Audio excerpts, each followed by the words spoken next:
Assalamualaikum warahmatullahi wabarakatuh.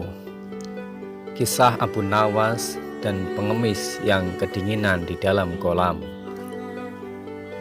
Ada seorang saudagar di Baghdad yang mempunyai sebuah kolam air yang terkenal dan sangat dingin. Konon, tidak seorang pun yang tahan berendam di dalamnya berlama-lama, apalagi hingga separuh malam. Siapa yang berani berendam semalam di kolamku, akan kuberi hadiah 10 ringgit, kata saudagar kaya tersebut. Ajakan tersebut mengundang banyak orang untuk mencobanya. Namun tidak ada yang tahan sampai 1 malam berendam di dalam kolam tersebut. Orang yang paling lama hanya bertahan sampai sepertiga malam saja. Pada suatu hari datang seorang pengemis kepadanya. "Maukah kamu berendam di dalam kolamku ini semalam? Jika kamu tahan, aku beri hadiah 10 ringgit, kata saudagar kaya. "Baiklah, aku akan mencobanya," jawab si pengemis, karena si pengemis ini miskin dan mungkin membutuhkan hadiah tersebut. Kemudian dicelupkannya kedua tangan dan kaki pengemis ke dalam kolam. Memang air kolam itu sangat dingin. "Kalau begitu nanti malam kamu bisa berendam di situ," kata saudagar kaya tersebut. Menanti datangnya malam, si pengemis pulang dulu. Ia ingin memberitahu anak dan istrinya mengenai rencana berendam di kolam itu. "Istriku," kata si pengemis sesampainya di rumah, "bagaimana pendapatmu bila aku berendam semalam di kolam?" Saudagar itu, "Untuk mendapat uang 10 ringgit. Kalau kamu setuju, aku akan mencobanya." Singkat cerita, dari negosiasi antara suami dan istri, akhirnya sang suami diizinkan oleh istri setelah mengalami beberapa perdebatan dan pertimbangan. Kemudian sang istri berdoa, "Semoga Tuhan menguatkan badanmu." Kemudian pengemis itu kembali ke rumah saudagar. "Nanti malam jam 8 kamu boleh masuk ke kolamku dan boleh keluar jam 6 pagi, kata si saudagar. "Jika bertahan, kamu akan kubayar lunas sebagai upahmu. Itu janjiku." Setelah sampai waktunya, masuklah si pengemis ke dalam kolam. Hampir setengah malam, ia kedinginan sampai tidak tahan lagi dan rasanya ingin segera keluar dari kolam tersebut. Tetapi karena mengharap upah uang 10 ringgit, ditahannya maksud itu sekuat tenaga agar ia tidak keluar dari kolam. Ia kemudian berdoa kepada Tuhan agar airnya tidak terlalu dingin lagi. Ternyata doanya dikabulkan. Ia tidak merasa kedinginan lagi. Kira-kira pukul 2 pagi, anaknya datang menyusul. Anaknya khawatir jangan-jangan ayahnya meninggal kedinginan. Hatinya sangat gembira ketika melihat ayahnya masih hidup di dalam kolam. Kemudian ia menyalakan api kecil di tepi kolam dan untuk menunggu ayahnya agar tidak terlalu gelap. Siang harinya pengemis itu bangkit dari kolam dan buru-buru menemui si saudagar kaya untuk meminta upahnya. Namun saudagar itu menolak membayar. "Aku tidak mau membayar karena anakmu membuat api di tepi kolam. Kamu pasti tidak kedinginan karena sebab api tersebut." Namun si pengemis tidak mau kalah. Dia mengeluarkan argumen bahwa panas api itu tidak sampai ke badannya. Selain itu, Apinya jauh, dan tidak mungkin api di tepi kolam bisa menghangatkan kolam sebesar itu. Saya akan berendam di dalam air. Masa api bisa masuk ke dalam air, sanggah si pengemis tersebut. Aku tetap tidak mau membayar upahmu, kata saudagar itu ngotot. Sekarang terserah kamu, mau melapor atau berkelahi denganku. Aku tunggu, kata saudagar kaya tersebut. Dengan perasaan kecewa, pengemis itu pulang ke rumah. Sudah kedinginan setengah mati, tetapi ia tidak mendapatkan upahnya. Ia kemudian mengadukan penipuan itu kepada seorang hakim. Boro-boro pengaduannya didengar, hakim itu malah membenarkan sikap si saudagar, dan lantas ia berusaha menemui orang-orang besar lainnya untuk diajak bicara, namun ia tetap saja disalahkan. Kemana lagi aku akan mengadukan nasibku ini, kata si pengemis dengan nada putus asa. Ya Allah, Engkau jugalah yang tahu nasib hambamu ini. Mudah-mudahan tiap-tiap orang yang benar Engkau akan memberi kemenangan kepadanya.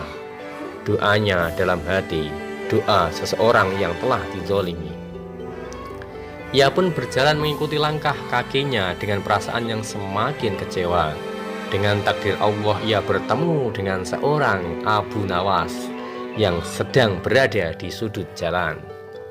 Wahai hamba Allah, tanya Abu Nawas, ketika melihat pengemis itu tampak sangat sedih. Mengapa Anda kelihatan murung sekali? Tanya Abu Nawas, padahal udara sedemikian cerah. Memang benar hamba sedang dirundung malang, kata si pengemis. Lantas diceritakan musibah yang menimpa si pengemis sambil mengadukan nasibnya. Jangan sedih lagi, kata Abu Nawas. Insya Allah aku dapat membantu menyelesaikan masalahmu. Besok datanglah ke rumahku dan lihatlah caraku.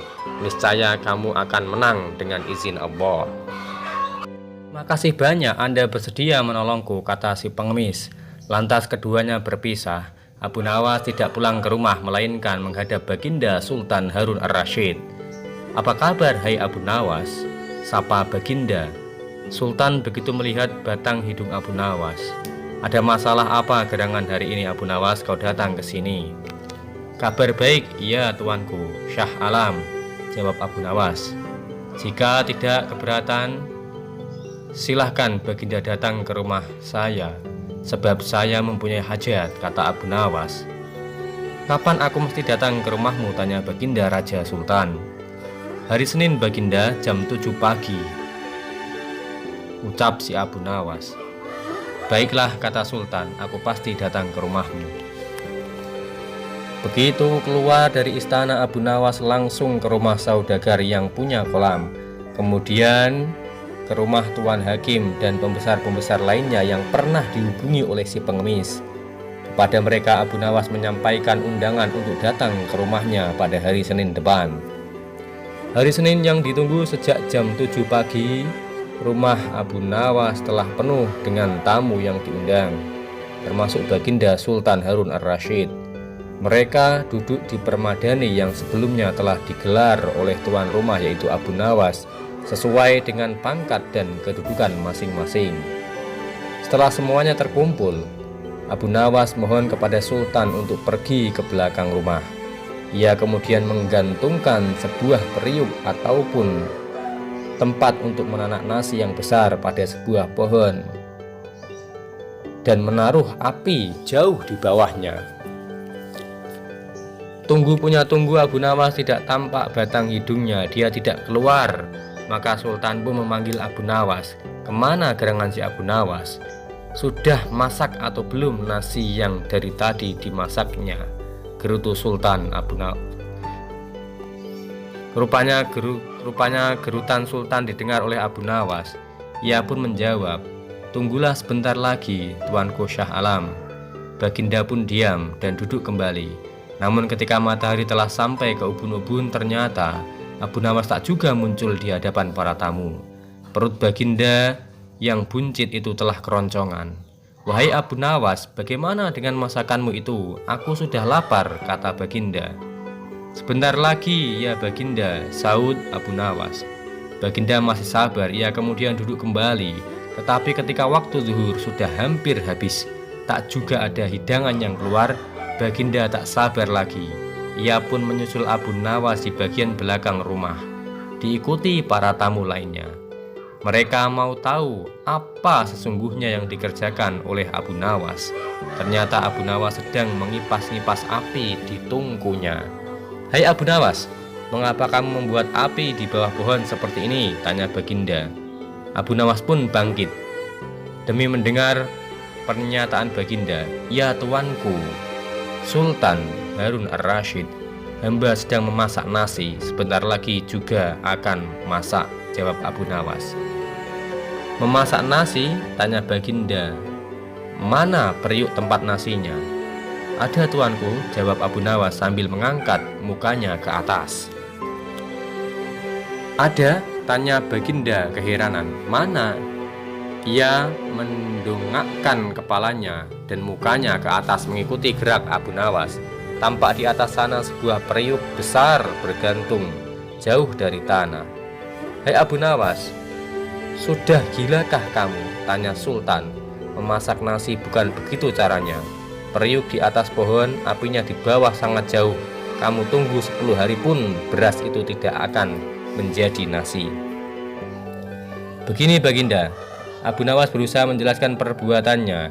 "Ada seorang pengemis berjanji dengan saudagar. Pengemis itu disuruh berendam dalam kolam yang airnya sangat dingin dan akan diberi upah 10 ringgit jika mampu bertahan 1 malam. Si pengemis itu setuju karena mengharap upah 10 ringgit dan berhasil melaksanakan janjinya. Tetapi si saudagar tidak mau membayar dengan alasan anak si pengemis membuat api kecil di pinggir kolam. Lalu semuanya diceritakan kepada Sultan lengkap dengan sikap Tuan Hakim dan para pembesar yang membenarkan sikap si saudagar. Itulah sebabnya Sultan keheranan. Dan juga Abu Nawas menceritakan itu sebabnya melakukan perbuatan ini. "Boro-boro nasi itu akan matang," kata Sultan.